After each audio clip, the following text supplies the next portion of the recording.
వీధి చివర బడ్డీ కొట్టు. మనందరి లైఫ్స్లో చిన్నప్పుడు ఇంట్లో సామాన్లకు వెళ్ళే ఉంటాం కదా.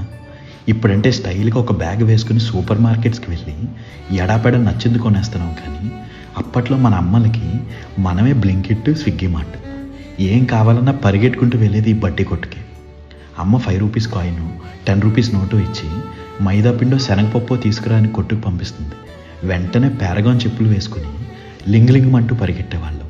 మధ్యలో ఎక్కడ మర్చిపోతాము అని అమ్మ చెప్పిన ఐటమ్స్ గుర్తు తెచ్చుకుంటూ వెళ్ళేవాళ్ళం.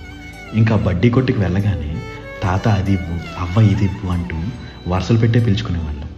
ఒక పక్క ఆ తాత మనకు కావాల్సిన ఐటమ్స్ పేపర్లో వేసి పొట్లం కడతా ఉంటే మన కళ్ళంతా అక్కడ ఉండే చాక్లెట్స్, పెప్పర్మెంట్స్, కూల్ డ్రింక్స్ ఇలా వీటి చుట్టూనే తిరుగుతూ ఉండేది.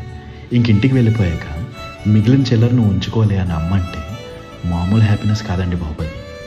ఇలా ఆ బడ్డీ కొట్టును బేస్ చేసుకుని చాలా మెమరీస్ ఉండేవి చిన్నప్పుడు. ఇప్పుడు లైఫ్ చాలా ఈజీ అయిపోయింది. ఇంట్లోనే కూర్చొని ఆర్డర్స్ చేసేసుకుంటున్నాం. కానీ ఆ రోజులు అలా షాప్కి వెళ్ళి ఆ షాప్ వాళ్ళతో కబుర్లు చెప్పుకుంటూ కొనుక్కొని రావడం, అలా వాళ్ళతో ఒక బాండింగ్ వచ్చేసేది. ఇప్పుడు ఇంటికి వెళ్ళినా ఆ బడ్డీ కొట్టు అక్కడ లేదు. చిన్నప్పుడు ఆ బడ్డీ కొట్టుతో ఎన్నో జ్ఞాపకాలు కదా. ఏమంటారు? ఉంటా అండి.